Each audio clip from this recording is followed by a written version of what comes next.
Hey everyone, before we dive right into the action, I just wanted to let you know that all the opening theory used in this series can be found in my latest London system course, will be the first link in the description. Get a white pieces, gonna be trying out the London system, and we do get to face another Fianchiero, so twice already below 900 we have faced the King Zendian, which is already quite a bit surprising.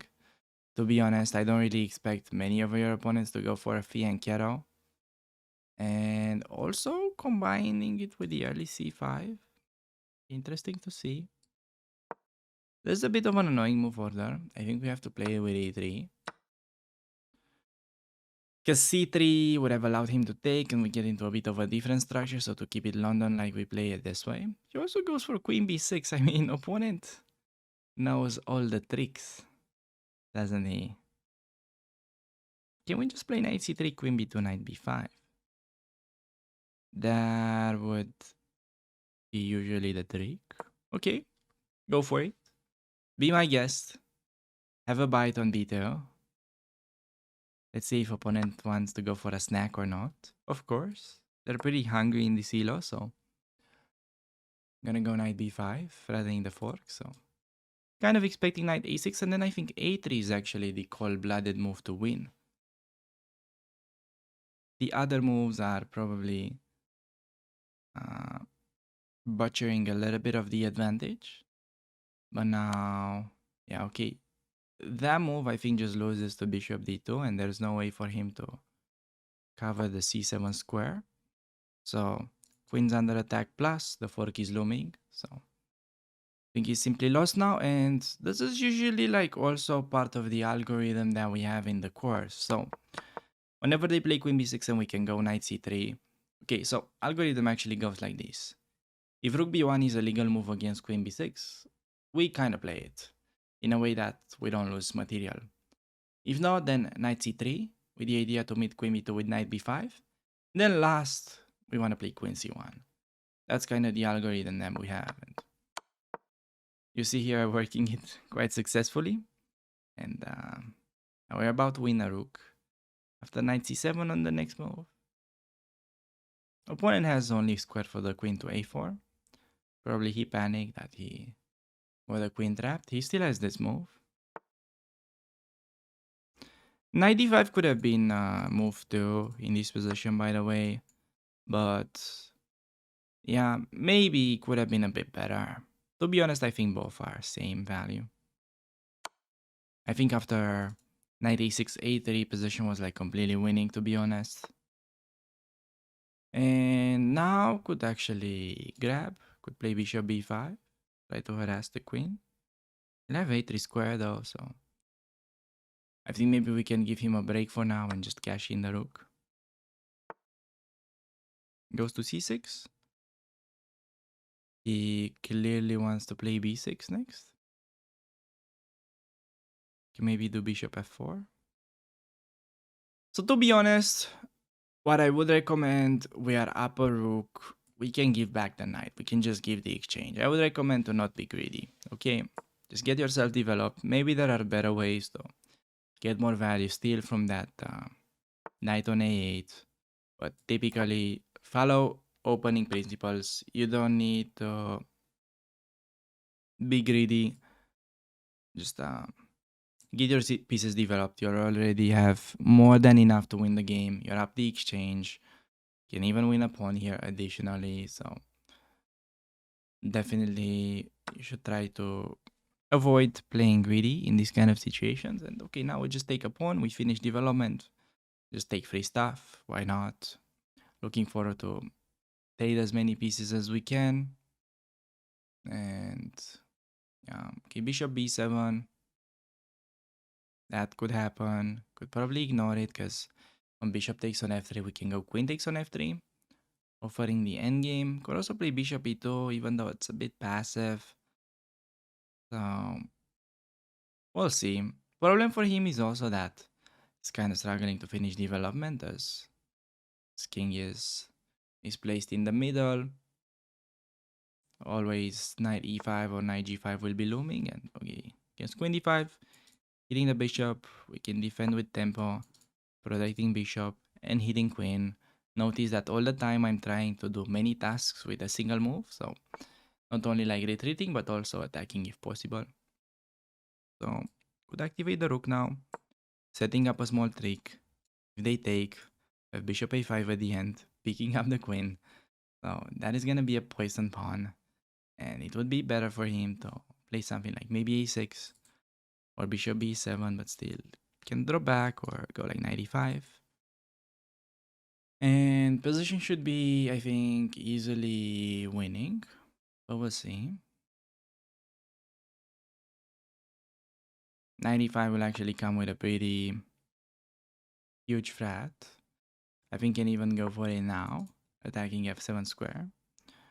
And indeed, I think opponent made many queen moves in this game. So in like the first 14 moves, he actually made 3, 4, 5, 6, 7, 8.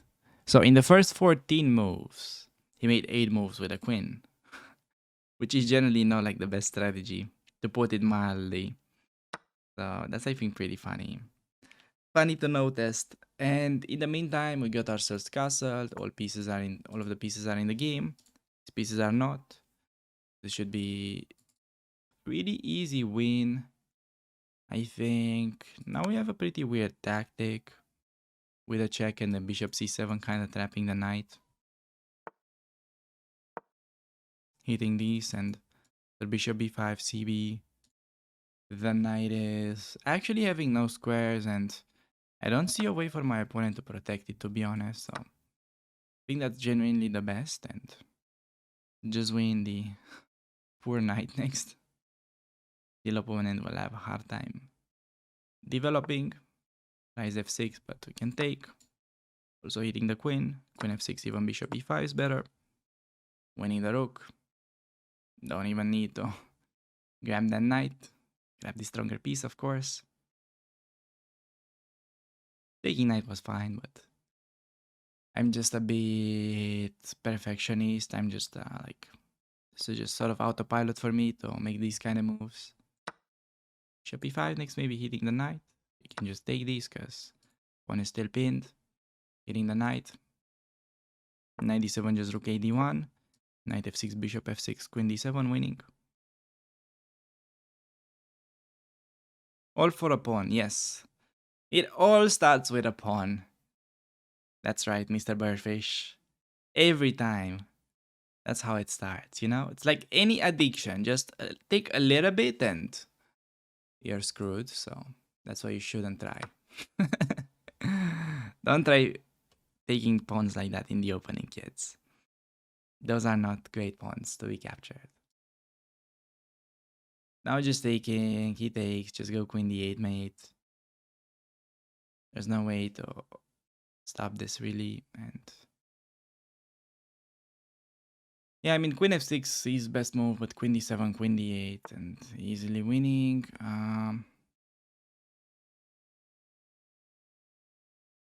Okay, just go for simple stuff. Bishop e7, take the knight.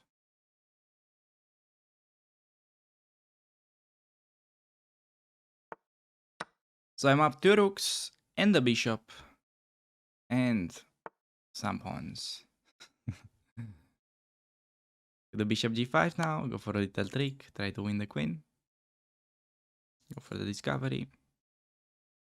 King g7, bishop h6 was about to happen, and we managed to get this one in. Okay, get another white game. Gonna be going for the London system and starting with the knight first, and getting the bishop out. And we see the early bishop f5. That's interesting. Generally, this will either transpose into the copycat or the Slav, so we could do knight f6 or knight c6, I think. Bishop d6 is also covered in the London course as an interesting sideline for black. To be honest, it's a bit of an annoying line. I recommend going bishop g3 against that, but yeah, we see the copycat once again. Gonna be going for bishop to d3. So the idea is that against this line, I think this is really the best way to get more pleasant game, because c4 is perhaps interesting. But you allow lines such as bishop takes on b1, then bishop b4 check. King will have to move, and I can play that line myself, but I think it's pretty tricky to play, especially as a beginner. So I think bishop d3 is definitely easier to play, and against that we're gonna take, expecting them to take back, and now can go for the bishop trade and play knight e to c4. That would be the plan, just breaking it with c4 and try to castle short, play some kind of a minority attack. Yeah, could also do c4. Yeah, just castling. Idea to push this pawn. Try to go for a queenside expansion, hitting the queen. Queen d5 expecting, just rook c1, protecting the knight. Idea to go a3 before, just slowly advancing there, you know. And c94. Made this little a3 move. Opponent playing pretty well so far. I'll give him that. Just try to push and basically take it from there. He makes a luft. We're gonna push. Will he go g5? That would be pretty interesting. I think it's a bit rushed if he does. Now thinking about these kind of moves. Also could do queen b3. That's kind of where the queen belongs. Could also play b5, but then queen takes. So queen b3 with b5 could be an idea. I have to be careful about like this pin. I have like knight a5 takes anytime, but I'm just saying. Yeah, so he goes b5. See, that's what I told you. I have to be careful about that pin. So just knight a5 simply. Problem is that in a try to win a piece, now he has completely ruined his position because he's gonna be forced to trade queens. I'm gonna be taking back with a knight. And now he has huge issues on the c file, and he's losing at least a pawn. And yeah, like rook e6 doesn't really help because of d5. Get a fork, win the piece, and with that probably the game.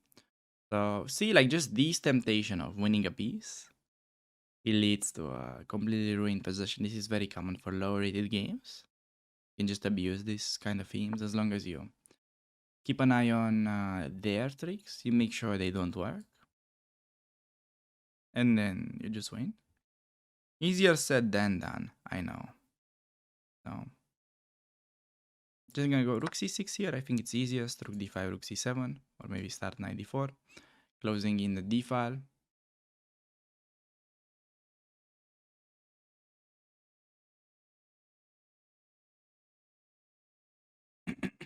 So let's see. What up a piece? Definitely down to trade as many pieces as we can. And we'll see. I think rook d5 could be genuinely the best, but if I take maybe rook d3 could be a bit annoying, so just not allow that. The pawn is not running anywhere. Plus we have also many targets to play for. Preparing to go like rook fc1.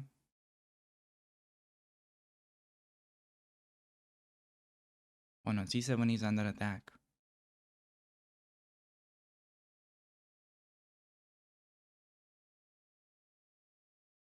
So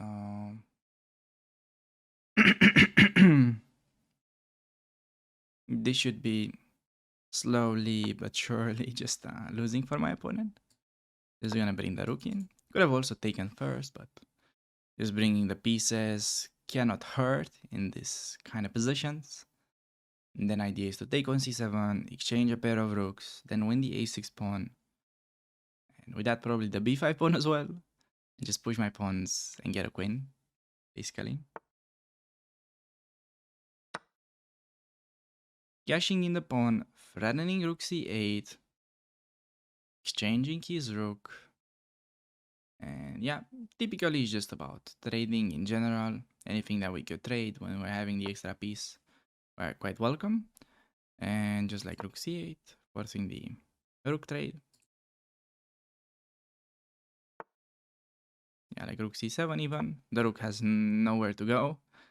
Now we're just literally exchanging it by force. And usually you can do this all the time when you're up a piece because you're just dominating everything, and it's a strategy that you can simply just abuse. Now, make h4, fix these pawns, make a luft, make sure opponent has no threats. We could still do this like anytime, basically, try to win the pawns. But, yeah, well, see, even now, could do it, but let's just play g3, slowly improving our position. Could get a knight to g5, exchange his knight. That's also quite instructive, I think. Kind of waiting for king f6, rook c6, trading his rook. But otherwise, I'm playing knight g5 on the next move, trading this powerful piece, and we're basically forcing the trade because I'm having some pressure against the f7 pawn, which really makes him like forced to trade. And to be honest, could still start with knight g5. I think both are quite fine. I think we'll do knight g5. Like rook c6 was also fine, but this is even easier. His rook will have no moves. Then, I mean, it has moves, but no way to enter on any open files. That's what I meant. So now after like knight g5, gonna be taking with a pawn or going for the fork. Also not too bad. And the opponent finds the resign button, and we managed to get this one in. Hey everybody, thanks a lot for making it this far into the video. And if you're interested in checking out my London system course, will be the first link in description. So thanks again, and I'll see you around on the channel. Take care.